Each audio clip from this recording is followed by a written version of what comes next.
Assignment লেখা, তথ্য খোঁজা কিংবা প্রেজেন্টেশন তৈরি কয়েক সেকেন্ডে করে দিচ্ছে কৃত্রিম বুদ্ধিমত্তা বা এআই। কিন্তু প্রশ্ন হলো, এই প্রযুক্তি কি শিক্ষার্থীদের শেখার পথ সহজ করছে নাকি তৈরি করছে নতুন চ্যালেঞ্জ?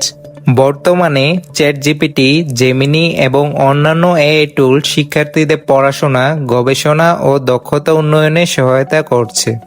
জটিল বিষয় সহজে বোঝা, দ্রুত তথ্য সংগ্রহ এবং লেখালেখির কাজে এগুলো বেশ জনপ্রিয় হয়ে উঠেছে। কৃত্রিম বুদ্ধিমত্তার সুবিধার কথা যদি বলি আমাদের শিক্ষাক্ষেত্রে, সেটা হচ্ছে যে প্রথমত দেখা যায় যে আমার নোট টেকিং, স্লাইড মেকিং বা বিভিন্ন ধরনের অ্যাসাইনমেন্টের কাজে কৃত্রিম বুদ্ধিমত্তা খুব সহজ করে দিয়েছে আমার কাজগুলো। কিন্তু অপোজিট সাইড থেকে যদি চিন্তা করি তাহলে দেখা যায় যে আমরা আমাদের যে চিন্তা শক্তি এগুলো হচ্ছে হারিয়ে যাচ্ছে। আর্টিফিশিয়াল ইন্টেলিজেন্স স্টুডেন্টদের ক্ষেত্রে মূলত পজিটিভ এবং নেগেটিভ দুটো ইম্প্যাক্টে পালাইতেছে। এখন এটা ভালো দিক হচ্ছে যে আমরা কাজটা দ্রুত করতে পারি এবং আরেকটু ইফেক্টিভ করতে পারি, বাট এখানে আবার নেগেটিভ সাইডটা হচ্ছে যে আমরা যে কাজটা করতেছি সেটা আমাদের সৃজনশীল বা আমাদের মেধা কতটুকু কাজে লাগাইতেছি, আর হচ্ছে যে আমরা এআই এর ব্যবহার কতটুকু করতেছি। বিশেষজ্ঞদের মতে অতিরিক্ত এআই নির্ভরতা শিক্ষার্থীদের সৃজনশীলতা, সমালোচনামূলক চিন্তাশক্তি এবং নিজে শেখার অভ্যাসকে দুর্বল করতে পারে। এছাড়া ভুল তথ্য ও একাডেমিক অসততার ঝুঁকিও রয়েছে।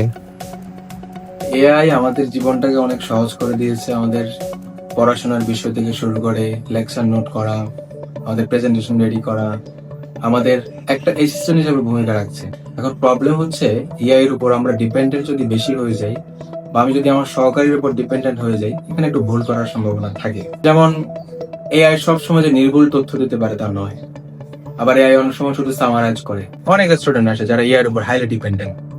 তো ডিপেন্ডেন্ট থাকার কারণে তার যে ক্রিয়েটিভিটি বা তার যে নতুন কিছু করার সক্ষমতা বা কোনো বিষয় সম্পর্কে অনর্গল কথা বলার যে দক্ষতা, এটা হয়ে ওঠে না।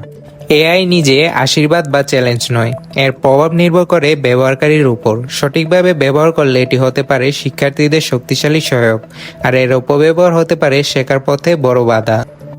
প্রযুক্তির এই যুগে এআই শিক্ষার্থীদের জীবনে একটি অংশ হয়ে উঠেছে। এখন দেখার বিষয়, তারা এটিকে শিক্ষার হাতিয়ার হিসেবে ব্যবহার করে নাকি এর উপর অতিরিক্ত নির্ভরশীল হয়ে পড়ে।